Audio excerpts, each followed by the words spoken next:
that they can be able to directly debit your account or receive monies through standing orders. So you can consult your brokers or investment advisors, and then they will sort you out with the easier approach to stashing money away. Now let's move on to further strategy and execution still. Okay, I have here, we have 20% of your earnings comes in the form of maybe salaries, allowance. Some come in the form of gifts, bonuses. Some come in the form of gains on investments. Some come in the form of maybe business. Maybe you have this Uber running or this space-to-space business running. And then all of these must find their way into investment portfolio. I have a client that had this rule that when he gets a gift, he's let's say a pastor. It's not like a pastor, more like an elder trying to become a pastor. He has accumulated a lot over time, and his strategy is that when he gets a gift from anyone, unless it may be the gift cannot be monetized or cannot be changed into monetary value, and he wants to probably keep the gift for the person to know that, okay, I appreciate this gift and all that, he pushes the gift and the bonuses he gets, something that is not regular to him, into his investment portfolio. Some of us, it might be hard. When you get a gift, you say, wow, that's why I need to buy this iPhone 12. Yes, that's when I need to buy this Note 20 Ultra, because you got a gift or you got something that is unexpected. Maybe you were paid bonus or something from work that you didn't expect. It might be 13th month payment that you were not expecting. That's when we make, we spend more and we buy the luxury stuff. But if you are going to go into this investment journey, you have to be willing to sacrifice some of these things. It's still yours. The entire portfolio is your money. It's yours. But you have to know what to sacrifice to go into it. I also tried it some time ago, but I didn't succeed. So I didn't succeed pushing my gifts and my bonuses there, because probably I think my expenses became a lot. But you can try it and see. Try it and say, okay, my salary takes care of this and that and that. But anything else apart from my salary goes into my investment portfolio. It's a huge way to start. You can try it, and that's one way I will recommend you start. Okay, let's move on to this session. Now, with the investment journey, you cannot do it alone. You might be an expert. You might be a broker like myself. You have your master's in finance. You understand this, but you cannot do it alone. You need to always seek advice from the brokers on the market, or your colleague brokers, your fund managers, and all that. The reason I'm saying this is that there was a time I saved some money and I did my allocation on the stocks I want to buy. I did my analysis, because I'm a research analyst too, so I have the information or the chance to see the figures and do my own analysis. And I was so sure I'm going to get this stock. I'm buying some of Total, Goel, this investment. I had all this plan, and I was just on my own. I said I was going to place the order with my, because I'm a broker, I can't place some orders myself. I have to let another broker, maybe another broker from my organization, place the order for me. So I contacted him. I said, okay, Mr. Saki, can you please put in this order for me and all that? So he had another view, totally, a different view of every stock I selected. Not because I am not good with my analysis, but his view was that this market is not only analysis that works on the market. And I think we can all bear with me. Yeah, if you study the market for some time, you know that it's not just about analysis alone that works on the market, but you can also get insight from market sentiments. Maybe what people think about some stocks, farm milk. What do investors think about farm milk? Like what is currently happening to farm milk when they started, I think 2 years ago, people started selling. They had a court case with Abraj. Abraj lost the court case. People were disappointed in the stock, and then Farmwork wasn't paying dividends, and all that. All that you will not see it in the analysis, in the figures. So talking to the other person at the other side is very crucial in this investment journey. So you need to get to know what others think about a particular investment. It doesn't mean you are selling yourself out or you are exposing yourself to the world that you know too much. One thing that worked also is my investment club members. I had, aside myself, about 4 or 5 people had the chance to do finance. So they also understand the investment terrain very well. So they get to share ideas, share knowledge with us. Now I'm here, you have access to me, you have access to Stanislaus and as many people in your circle that you can talk to. Put the investment there. Okay, you want to start investment in cocoa bills. Okay, what are the pros? What are the cons? What are the rates on the market? We want to start in this particular fixed income instrument. What can happen? What cannot happen? All these things are there to guide you on this way, because investment management is a big job. It's people's full-time job. So although you are just probably managing your own small portfolio, which is maybe a 5,000 portfolio, you should know that it is very important that you include people. Time is very important when it comes to investing and investment management. You need to give yourself time. You need to be able to choose which time fits which investment portfolio. The news, you need to follow the news. That one you cannot not follow. Okay, the news, you get it not only from on the TV or in the newspaper, but also you can get it from brokers. We have some market info that will not get to you as the investor early, but because it's a requirement for companies to share this market information, they share it to brokers. Brokers, you need to have a contact with a broker that you can really get this information from. For some brokerage houses, we also have it automated.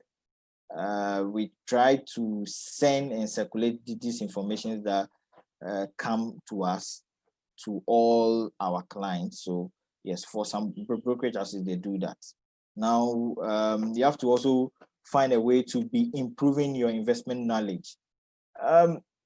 Aside the expenses that can derail you on this journey, one particular thing that can also derail you is your lack of knowledge or investment knowledge. It's some way. I mean, because you don't know, you think that is it. You think you can't do it. You think you cannot gain from investing. You think you cannot grow your portfolio 2 times than what you currently have, because you don't know or you've not seen somebody do it before. You think it's not possible. So when you read wide on investment and the strategies to invest and all that, you see clearly what you need to do as an investor to be able to grow your investment.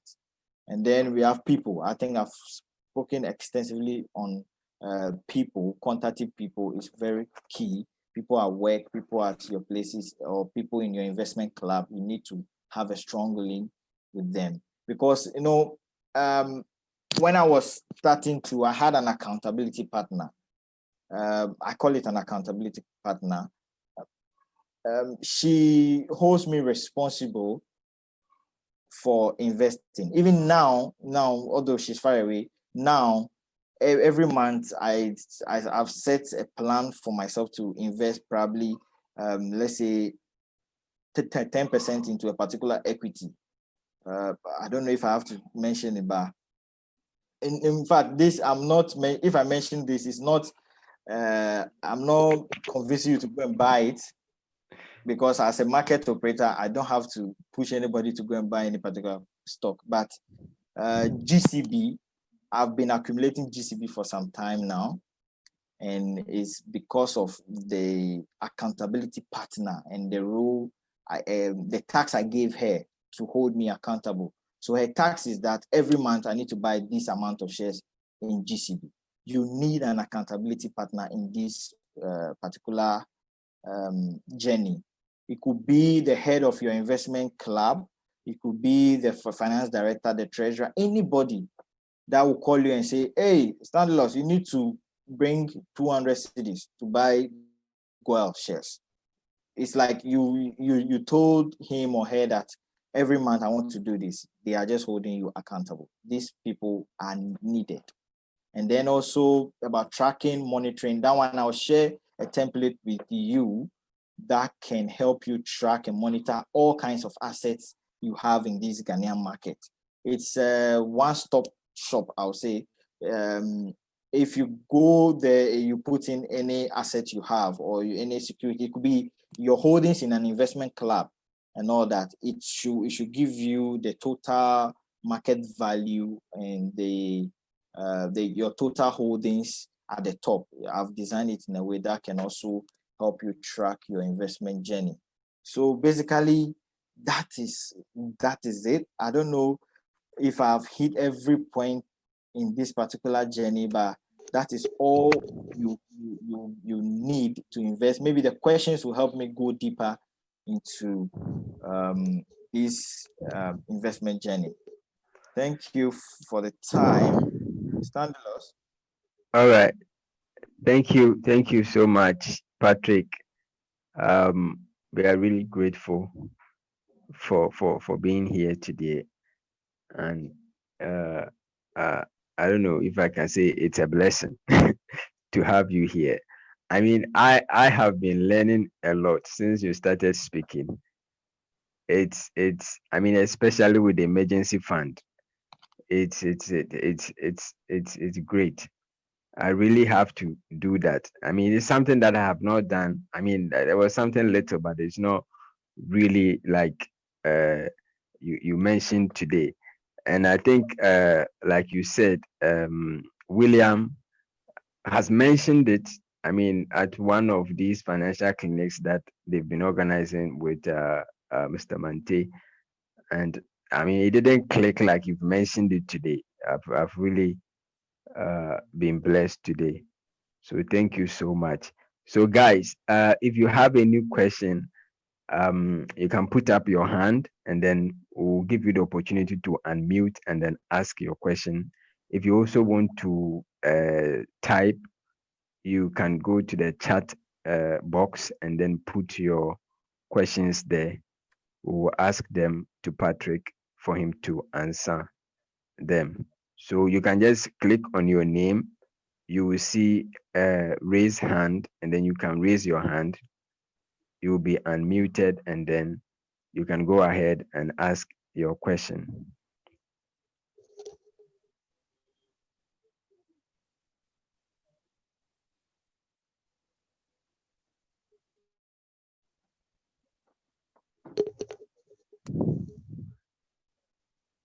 It can be that you don't have any question to ask.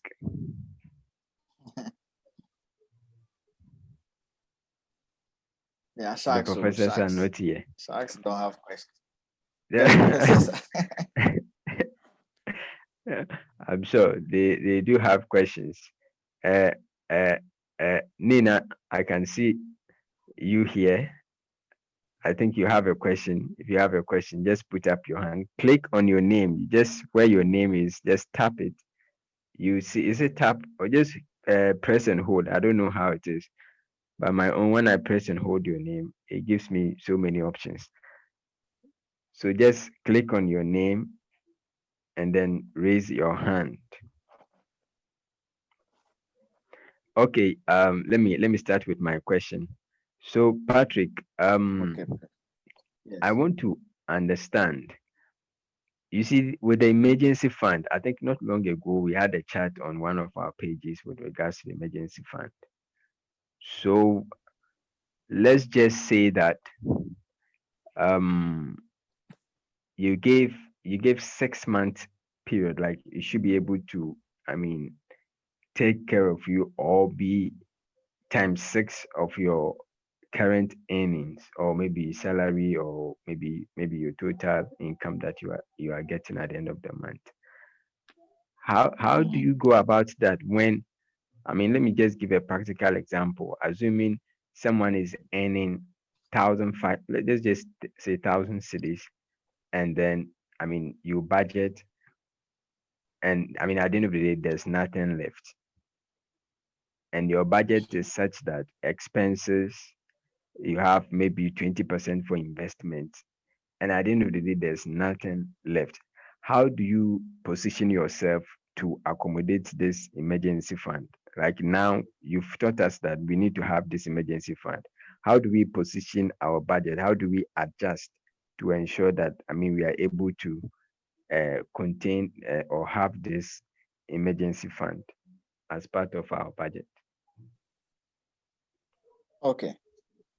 Um, you know, if you really value the investment journey or your investments, okay, you will have to really do a lot to get this 6 month or 6 times your salary saved somewhere. Okay, because I've heard so many people talk about it. They've done this investment, this shows up, they have to take money from their investment and go there. It doesn't help you build wealth faster. It doesn't help you grow faster. So what you can do is that if instead of maybe having 10% invested, push 10% into that emergency fund. It's also an investment. I did it, emergency fund stroke low risk investment. It's also an investment, but just get a different approach or target for that particular investment. And that investment is that you want to build this money to, let's say, 6,000, because your income is 1,000. If you have this 6,000 saved somewhere, you will see that it even gives you confidence to go ahead to do so many things. Even it will boost your self-esteem. If you know that you have this money saved somewhere, even your fear, I mean, the fear you have when you're trying to buy a stock or buy some long dated asset will be gone. So this emergency fund, I don't know how people are going to do it, but if it's about gifts, it's about selling some of your stuffs, your clothing. It's about dropping your iPhone to iPhone 11 or iPhone 12 for an iPhone 6 to get it. I mean, just kill yourself throughout this, maybe the next 1 year or the next 6 months. Accumulate this fund, call it probably an emergency fund, stash it somewhere safe that it will be growing at a particular rate, that the funds will not be eroded by inflation. And then you come back to your rule, your 80-20 rule or your investment plan. You will see that because of that fund, your investment strategies will work. They will grow fast.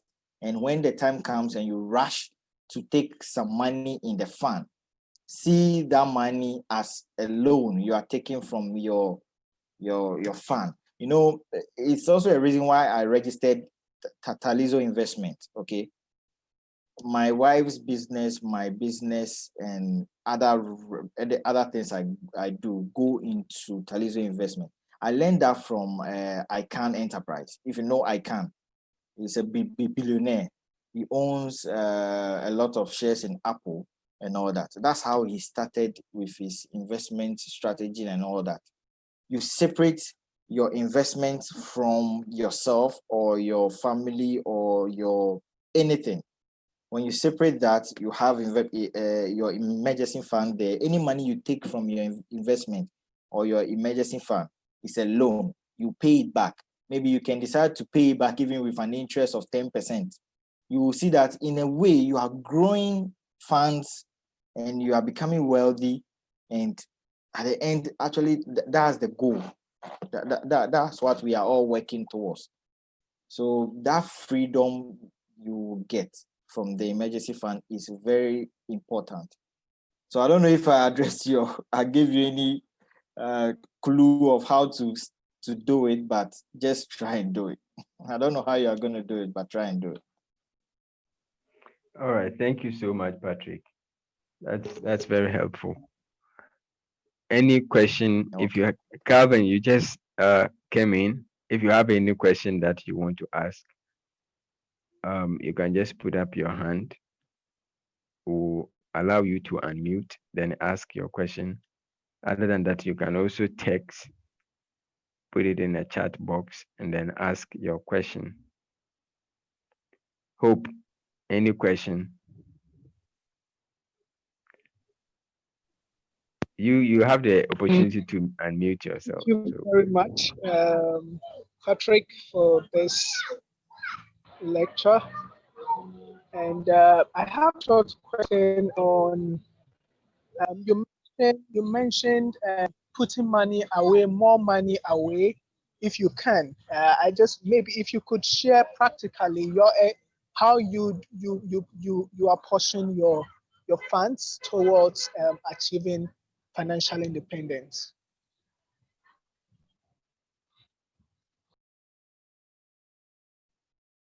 Hello. Yeah, I think I muted myself earlier.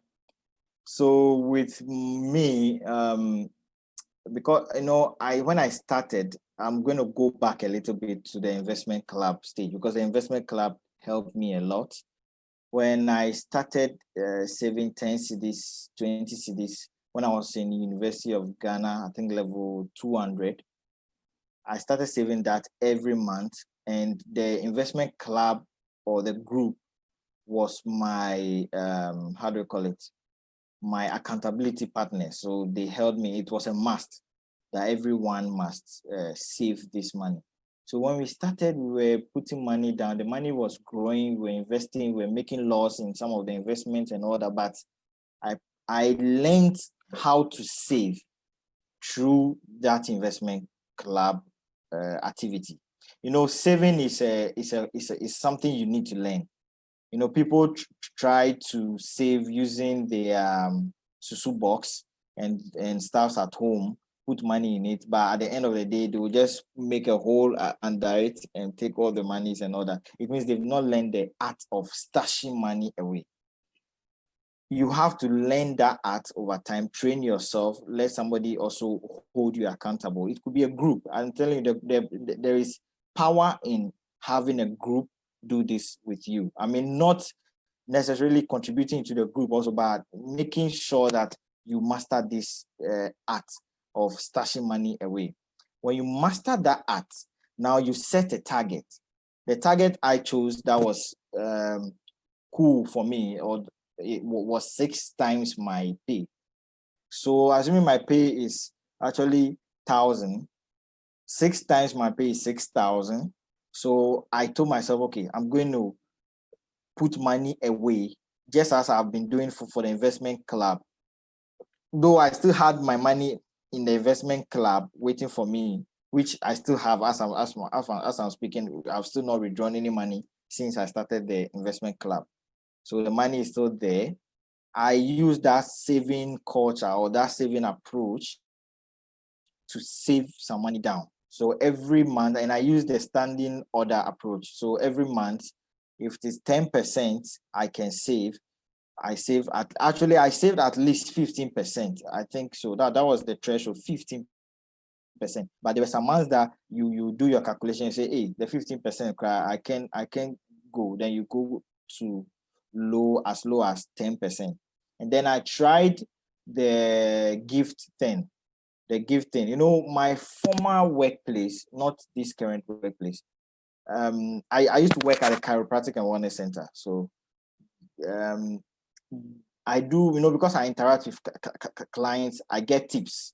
Like they'll say, okay, you take this money or take that. And it's as small as that. But I'm like, when the tips come, I will just going to put, I'll just go and put it into this particular investment. I started with M fund until I moved it to another investment fund. So I will put that money in there. So I was just watching the money to reach that 6 times my salary then. And even when it got 6 times my salary, luckily my salary even went up. So I was like, no, okay, although my salary is up, I'm not going to up the target again. I mean, sometimes you have things like this that come in. We need to be very realistic. So I made that particular approach, got the 6 times my salary, and then I put this money away. Now, after putting this money away, the investing begins. The investing wasn't the first step. The first step was securing money down that when something happens, when there's a shakeup in your finances, when there's a funeral or somebody comes, they need loan, urgent loan, or there's some blood issue at the bank, you just need to pick that money instead of selling your investment. Because sometimes people have investments that are maybe having 6-month maturity, but they go sell it after 3 months because they need the money or they need money to do this or do that. That is derailing. You are derailing the plan. You are not really on course. Although people can also have another strategy with that, because I have a friend that does not do the investment, the emergency fund. His approach was that he begins investing straight up, okay, and then when he needs money, he goes into the market money funds. I mean, the low earning or the fixed income securities that he can take money from there. He takes money from there, and then he uses the money, and then if he has to replace it, he will replace it afterwards. That's also another strategy, but it's for matured investors. I mean, you have your assets, then you are now managing all your assets, including your emergency fund.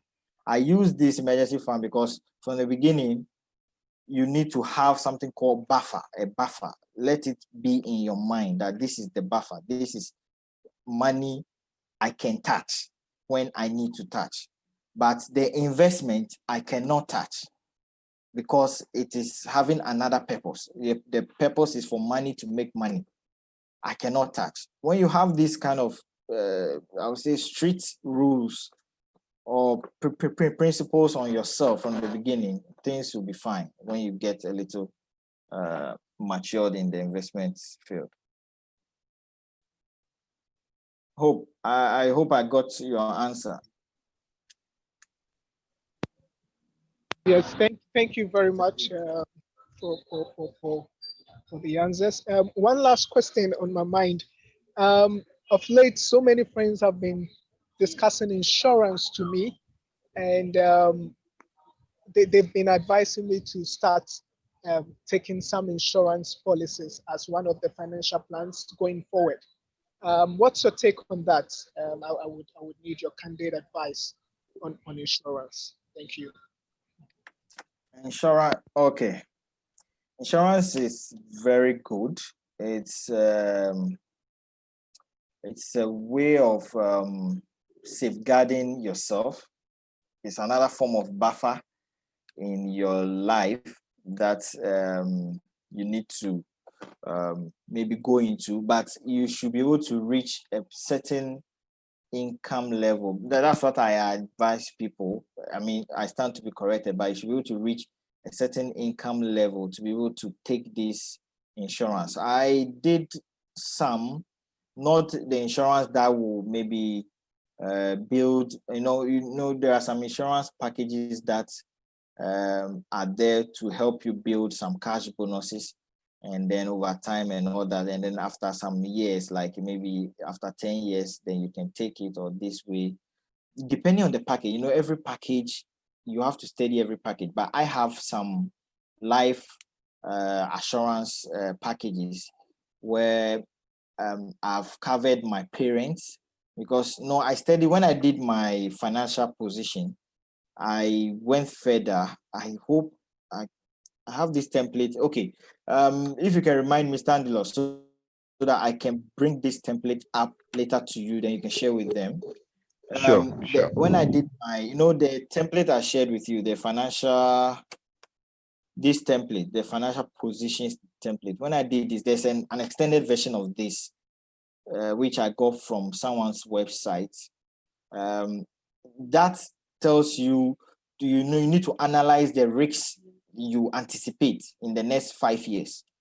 So I kind of analyzed that. Okay, my parents have, by God's grace, they are still living, but the two of them, they are very fragile. God forbid, anything can happen.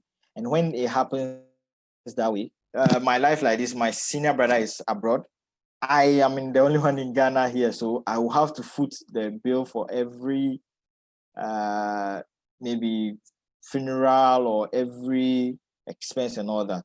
So a thing like that, or a, a plan, or I can't say a plan, it's like something that can happen in the foreseeable maybe future, something like that. You need to plan towards it so that a time will not come, you have to sell your bonds, your stocks.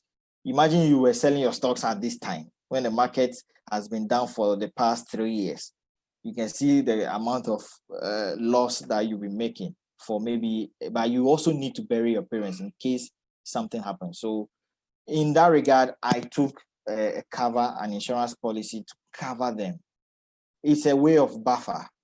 There are other insurance policies that help you save over time. Then for those ones, I won't recommend that for, because when you go through these investment strategies and investment methodologies that we just went through, you will see that your ability to grow your cash will be faster than the insurance will grow it for you. I mean, if you do the calculations, I've tried the lifetime needs for ILAC. I've tried something from, is it Prudential? Also, I've gone through their forms. And when you do the calculations and you talk to people already in it, you will see that they have a solid way of helping you save, because they the data source. They take the money from you before you even see the money, which is also good to help you save. But if you're able to build a savings culture and you're able to also deduct a source from yourself, I mean, before you see the money has gone into your investment account. You will see that you have more knowledge to grow it faster than this pool of fund that will charge you some commissions and all that later. So it's the kind of insurance you want to take and the purpose of it, then you can dive into it. But it's crucial because it's a buffer. It's a buffer for your life. All right, thank you very much, Patrick. Yeah. Ebenezer, you can ask your question. Yeah. Okay. Thank you, Mr. Patrick, for the presentation. I think I'm learning a lot. So my question is, some of us on the platform, I wanted to ask if what of those who are students and their income is dependent on, let's say, their parents, how would they do that savings, like 6 months, or what's the best way they can also do that? Since Archibonds like this, we have students, some are students, we have workers too among us, and then so how would they save, if you could give maybe, Okay. I don't know if you get my question. Yeah. I get your point, boss. Okay. Are you the Ebenezer I know? The name Yes. sounds like the Ebenezer I know. You are the Yes, one I please. know, eh? Yes, please. I'm the one. Okay. All right. Okay. Yes. So with regards to students, I mean, that is the perfect stage to even do this emergency fund or grow your funds before you start having active incomes coming. You know, some monies do come your way as a student. Your parents give you money, your siblings give you money. Sometimes student loan comes in and all that. You just need to, I think for students' life, you just need to monitor your expenses and try to cut down some of these monies and then put them aside. Now, don't think you don't have income. Okay, income doesn't mean salary. Actually, you have income, money coming from your mother to you. That Eben, take this 200 for yourself, like maybe housekeeping money or something. That's income coming to you. Maybe the income might come with a purpose already. They'll say, okay, use this to buy a laptop. That is income already coming with a purpose. But income do comes to students too. You don't need to really get your money, I mean, your target so high. If your buffer is going to be 3 times your earnings as a student, you can do that. You know, you need to make it a little flexible too, but you need to also make it to a point where you have to achieve something. Because if you say, okay, I want to set a buffer for myself because I'm a student, the emergency fund I'm going to prepare should be maybe 2,000 Ghana cedis.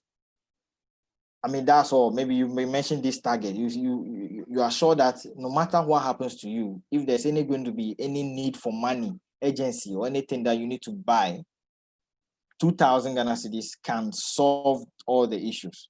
Okay, then use some time, 6 months or maybe a whole semester, to stash these 2,000 Ghana cedis into an investment that you name it emergency fund. Let it be named in your Excel or your portfolio as emergency fund. You only need it, or you only touch it when you have to touch it. Okay. So students, that stage is a very good stage to be able to do that, because you won't get a lot of expenses. You only have the monies coming. The expenses that you get are the ones you create for yourself. Maybe the girl you see for the side is a fine girl, then you want to spend too much money on the girl. All those kind of expenses that we used to spend when we were in Legon, I mean, we created them ourselves. If in fact, the time I got to Legon by level 200, I was saying, I'm now saying that it's too late for me. Starting this level 200 was too late. I should have started probably level 100 and all that. But because by then I didn't know any of this. But I think level 200, that was when I met Mr. William Mensah. You know, I always call him, I mean, he's good. He teaches me a lot and all that. So when I met him and I got to meet some people in the market, then I learned some of these things and all that. So that's a good stage. It's actually the best stage to start this. Okay, all right. Thank you very much. I think it's well answered. All right, sir. Okay, so my second question to is that which one will you advise, the money market and the stock? Which as a beginner, somebody starting, which one will you advise a person to go for as a beginner after doing the? You mean having after the buffer emergency fund? Yes. Oh, that one is a new topic that Standilos will have to schedule us for, because that one you are going to active investment. Okay. Okay. The investments are going to be based on the risks you can take, and I mean we'll do a lot of analysis based on yourself, and then it will be a portfolio. Even if it's 1,000 Ghana cedis, you can create a little portfolio out of that. Maybe if you foresee, because of the growth strategies you might give to your portfolio, maybe you can decide to buy more of bonds, bills, and then maybe seed some money into stocks and all that, or even the kind of stocks you buy. All of that is a different topic.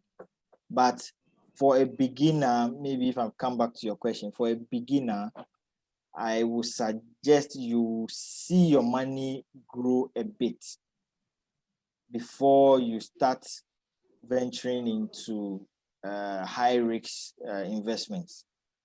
I know some people might have heard of Forex and this kind of Bitcoin, those kind of investments that everybody wants to own, but nobody's willing to start it and all that.